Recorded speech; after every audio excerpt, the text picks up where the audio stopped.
స్వామి వివేకానంద గారు అంటారు, నీకు ప్రాక్టికల్ నాలెడ్జ్ కావాలి అంటే బయటికి వెళ్ళాల్సిన అవసరం లేదు.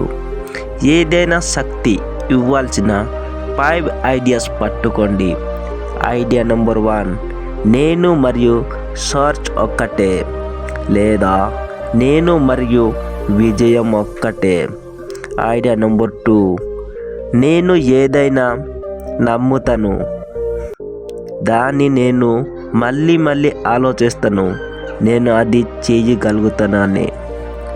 ఐడియా నెంబర్ 3, ప్రతి ప్రాబ్లంని ప్రశాంతమైన మనసుతో సాల్వ్ అవుతుంది. Idea 4, persistence is real power. Idea 5, failure లాంటిది ఏం లేదు. స్వామీజీ అంటారు, ఇలాంటి శక్తిమైన ఐడియాస్ మీ జీవితంలో తీసుకురండి. మీ మాటలు మరియు పనులతో వారిని అనుసరించండి. ఇలా చేస్తే మీకు లైబ్రరీ కన్నా చాలా నాలెడ్జ్ లభిస్తారు. అనేక రేట్లతో కాన్ఫిడెంట్ ధరుస్తుంది. మీ వ్యక్తిమంతా మారుతుంది. ఇలా ఎలా అవుతుంది? ఎందుకంటే నాలెడ్జ్ నిజంతో డైనమిక్ ఎనర్జీ. అది మీ కేవలం ఇన్ఫర్మేషన్ కాదు, మీ ఇష్టమైన ఇంకా డైనమిక్ శక్తి మేలుకుంటుంది. మీ లోపల ఉన్న నాలెడ్జ్ కూడా డైనమిక్ అయిపోతుంది, అనగా మేలుకుంటుంది.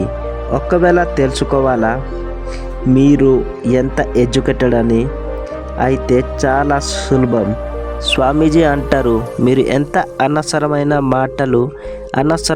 ఆలోచనలు మాటలు ఎంతగా కొంచెం పరిశ్రమ చేస్తుందో, మీరు ఎంతగా ఎడ్యుకేటెడో మరి ఎంతగా నమ్ముతారో, మీరు మీ మాటలు ఎంతగా నమ్ముతారో మీరు అంతే ఎడ్యుకేటెడ్.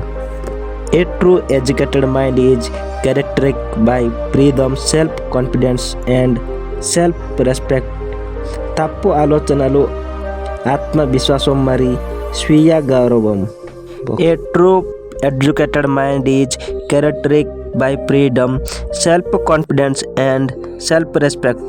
తప్పు ఆలోచనలు, ఆత్మవిశ్వాసం మరియు స్వీయ గౌరవం. ఈ వీడియో మీరు ఇప్పుడు దాకా చూసారంటే మీరు చాలా గ్రేట్. నెక్స్ట్ వీడియో నేను మంచి క్వాలిటీతో, మంచి సౌండ్తో చాలా బాగా వీడియో చేస్తాను. సో ఆ వీడియో తప్పకుండా మీకు నచ్చుతుంది. సో థ్యాంక్స్ ఫర్ వాచింగ్ ఈ వీడియో ఇక్కడ దాకా చూసినందుకు.